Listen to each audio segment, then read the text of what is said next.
네, 4월 7일 치러지는 부산시장 보궐선거를 앞두고 각 당의 예비 후보들과 만나보는 시간 준비를 하고 있습니다. 오늘은 진보당 노정현 예비 후보와 함께하겠습니다. 예, 후보님 어서 오십시오. 예, 안녕하십니까?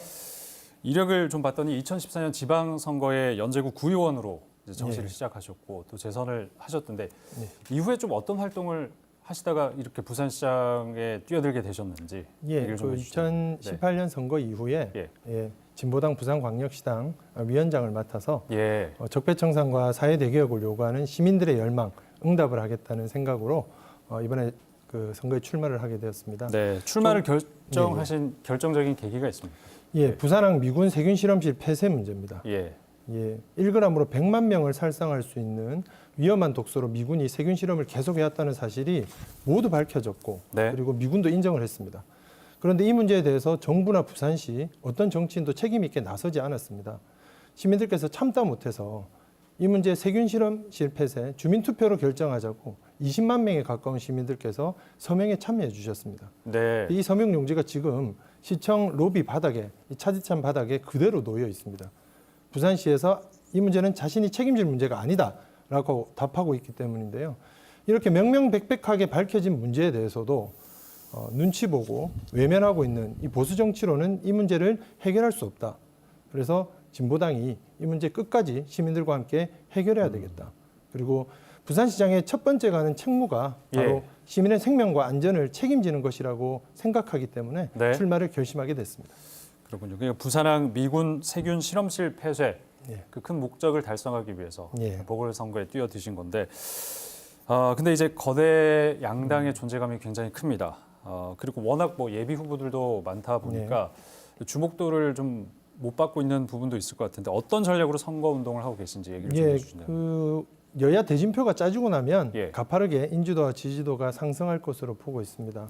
아시다시피 한쪽은 그 28년간 부산을 망쳐왔고 다른 한쪽은 변화의 기회를 성폭력 범죄로 차버렸습니다.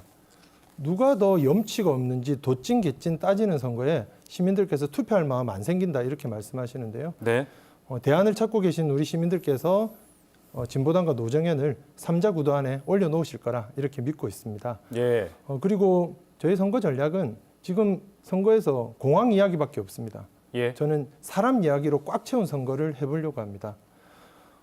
재벌 특혜 고발했다는 이유로 회사에서 쫓겨나서 11년째 싸우고 있는 우리 풍산 마이크로텍 노동자들, 부당해고라고 판정을 다 받았는데도 아직 어르신들 돌보는 현장으로 돌아가지 못하고 있는 효림원 노동자들, 먹튀 자본의 희생양이 될지도 모르는 한진중공업 노동자들, 그리고 이번 선거의 원인이 되기도 했죠.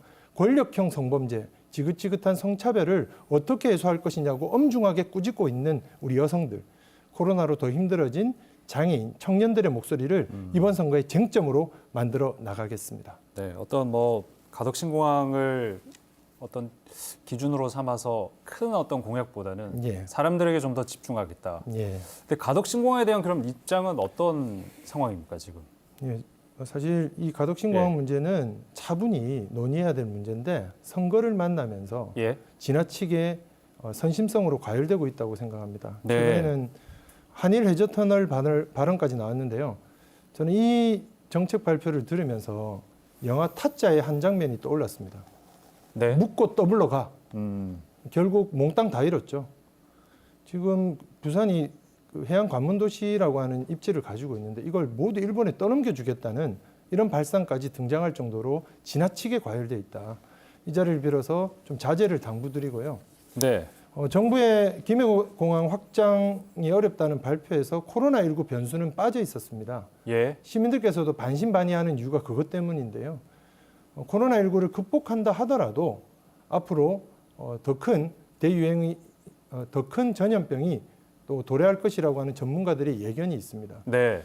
지금 코로나19를 극복하고 20년 전의 수요조사가 아니라 새롭게 수요조사하고 타당성 조사해서 원점에서 논의해야 된다는 것이 제 입장입니다. 그러면 가덕신공항 특별법과 관련해서도 같은 입장이신 거군요. 지금 그 변창흠 국토부 장관이 발표한 바에 따르면 정부 발표를 더 뜯어볼 것이 있다라고 얘기할 정도로 지금 정책 불일치를 보이고 있는 것 같습니다. 너무 성급하게 추진하고 있다는 게 다시 확인되고 있지 않느냐 생각합니다. 알겠습니다.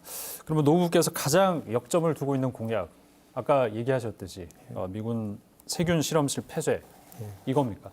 예, 이 문제는 조금 더 말씀드리면 제가 그 제1호 공약으로 채택을 하면서 여야 모든 후보들에게 제안 드린 바가 있습니다.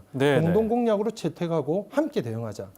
이렇게 지금 답변을 기다리고 있는 중이고요. 협약 체결을 뭐 어제 하기로 하지 않으셨습니까? 예, 하기로 했는데 조금 더 기다려달라는 몇몇 후보들의 그 답변이 있어서 지금 기다리고 있는 중입니다. 조금 더 많은 후보들이 공동 공약으로 채택할 수 있도록 지금 기다리고 있는 중이고요. 저는 취임 즉시 주민들이 요구하고 있는 주민투표 즉각 발의하고 실시할 예정이고요. 그리고 결국 미국의 정책 문제입니다.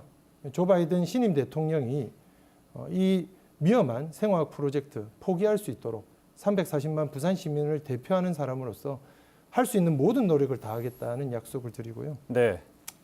또 하나는 노동자가 존중받는 도시로 이제 부산이 나아가야 된다고 생각합니다. 그래서 경제부시장이 아니라 노동부시장이 지금 필요하다고 보고요. 체계 개편해 나갈 생각입니다. 그리고 코로나 시대에 더욱 지금 중요하게 이야기되고 있는 택배, 배달, 그리고 대리운전, 그리고 돌봄, 요양 이런 노동자들의 이 필수 노동자들의 노동이 제대로 평가받고 안전한 일터에서 일할 수 있도록 노동자가 직접 참여하는 노동자 지원센터를 함께 만들어 나갈 생각입니다. 좀 노동 중심이 되는 그런 시정을 펼치겠다. 제 공약으로 또 추가로 말씀해 주셨는데 코로나19 방역 그리고 그 피해 회복과 관련해서는 어떤 좀 계획을 갖고 계신지 듣고 싶습니다. 우선 이 자리를 빌어서 그 코로나19 방역에 지금 이 시간에도 애쓰고 계시는 우리 보건의료 노동자들 그리고 공무원 노동자들을 비롯한 모든 분들의 헌신에 감사의 인사를 전하고 싶습니다. 정말 힘든 시간을 보내고 있습니다.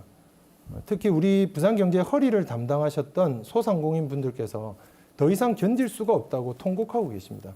그런데 부산시의 지원은 너무나 미미하고 소극적입니다. 저는 비상시기라고 보고요.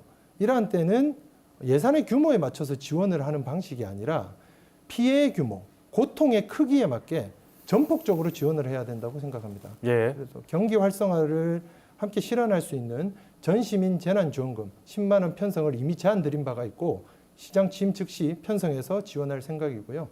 우리 소상공인분들의 임대료 지원 뿐만이 아니라 손실보상제도 추진해 나가겠습니다. 장기적으로는 결국 고용, 실업 이런 문제가 중요한 것이고 그래서 사회 안전망을 갖춰야 된다고 생각합니다. 현재 고용보험이나 정부에서 발표한 국민취업지원제도가 다 품고 있지 못한 사각지대를 완충할 수 있는 전국민 고용보험제도와 같은 부산형 고용안정지원제도를 곧 공약으로 발표할 예정입니다. 앞서 저희가 뭐 민주당 또 국민의힘 예비 후보자들과 만나봤을 때 들었던 공약들과 그래도 좀 차별성이 느껴지는 공약들인 것 같은데 부산 정치권에서 이 진보 정당의 역할은 무엇이라고 생각을 하시는지요? 그렇죠. 그 촛불 혁명을 우리는 기억하고 있습니다. 촛불이 이야기했던 것은 정확한 요구가 있습니다. 적폐청산과 사회대개혁을 실현하라는 하나의 명령이었는데요. 이것을 가장 잘 실현할 수 있는 세력이 바로 진보정치 세력이라고 생각합니다. 실제로 촛불로 만들어진 정부 여당이지만 촛불개혁에는 매우 불철저하고 지지부진합니다. 또 제1야당은 사사건건 사회대개혁에 반대하고 발목을 걸고 있습니다. 그래서 이 문제를 가장 잘 앞장서 갖고 실현해왔던 진보정치 세력이 이제 시정을 맡아서 촛불의 꿈을 실현해 나가야 된다라고 말씀드리고 싶고요. 그리고 지금 이제 정치의 패러다임이 바뀌고 있습니다. 몇몇 유력 정치인들이나 행정가의 선의에 자신의 권리를 맡기는 대리정치 시대는 끝나가고 있다고 생각합니다. 시민의 요구가 시정에 직접 반영되고 시정을 좌우하고 통제할 수 있는 주권 시대를 여는 데서도 진보 정치의 역할이 다분히 존재한다고 생각합니다. 알겠습니다. 그 정의당에서는 후보를 내지 않았습니다. 어떻게 지지층 흡수에 대한 기대감이 좀 있으신가요? 어떻습니까? 저는 겸손한 마음으로 진보 정치가 진보 정당들이 이야기해왔던 소중한 가치들을 진보당 노정현의 이름으로 발표되고 또 실현될 수 있도록 공동 대응을 제안드릴 예정입니다. 알겠습니다. 오늘 여기까지 듣도록 하겠습니다. 지금까지 진보당 노정현 예비후보 얘기 들어봤습니다. 말씀 고맙습니다. 고맙습니다. 내일은 무소속 정규재 예비후보와 함께하도록 하겠습니다.